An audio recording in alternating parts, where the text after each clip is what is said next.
I want to tell you about something I think is quietly changing parenting. Your teenager may already be having conversations with AI that they are not having with you. Not because they're doing something wrong, not because you are a bad parent, but because for the first time in history, your child has access to something that is available 24 hours a day. It never gets frustrated. It never says, I'm busy. It never sighs. It never looks shocked. And it always has an answer. So here's the question. If you were 15, who would you choose? Think about the very last time your teenager was embarrassed. Who did they tell first? Most parents are asking the wrong question about AI. They're asking, is my teenager using it? The better question is, what are they asking it that they're not asking me?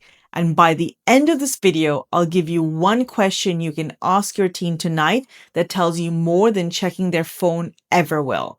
Most parents think teenagers are using AI to finish homework. Some are, but that's not the part that interests me. The part that interests me is what they're asking after the homework is finished.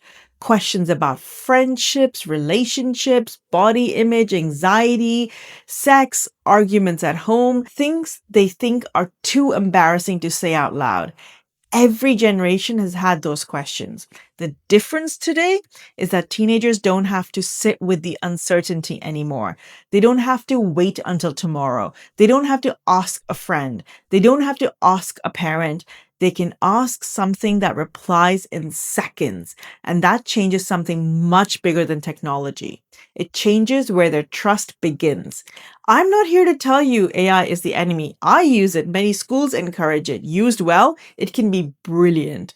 The problem isn't that teenagers are talking to AI. The problem is when AI becomes the only place they talk to first, because AI doesn't know your teenager. It doesn't know when they're joking. It doesn't know whether they're terrified. It doesn't know if what they're typing is a passing thought or the beginning of something much bigger.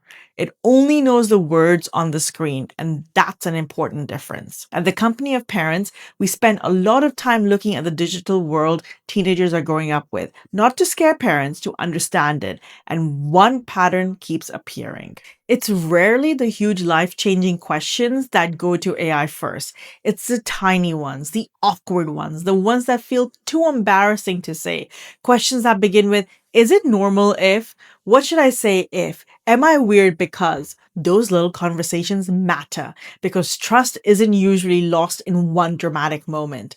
It's built or quietly redirected one small conversation at a time. Here's something I think most parents underestimate. This isn't about one conversation. It's about repetition. Every time your teenager gets an instant answer somewhere else, they learn where it's easier to go next time. Not because they love AI, not because they don't love you, because habits form quietly. If asking AI feels easier today, it will feel even more natural tomorrow. And after hundreds of tiny questions, it becomes automatic. That's why this matters now, not 5 years from now. But here's the good news. AI can answer questions, but it cannot know your child. It doesn't remember the look on their face yesterday. It doesn't know what happened at school. It doesn't know who broke their heart 6 months ago. It doesn't know the joke that always makes them laugh. It doesn't notice when they say they're fine, but something feels different. Parents do, and that's your advantage. Not information, connection. No technology can replace someone who truly knows their child, but only if they still come to you. And so here is the question I promised you. Tonight, don't ask, have you been using AI?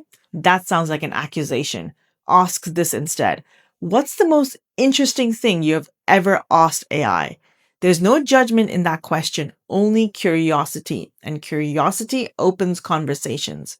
Their answers might be funny, they might be surprising, they might be completely harmless, but it gives you a doorway into a world they're already living in.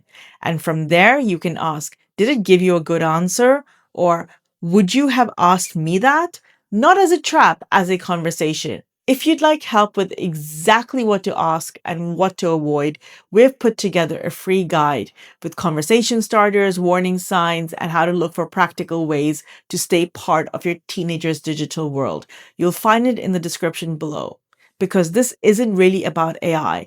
It's about making sure the most important voice in your teenager's life never quietly becomes someone else's.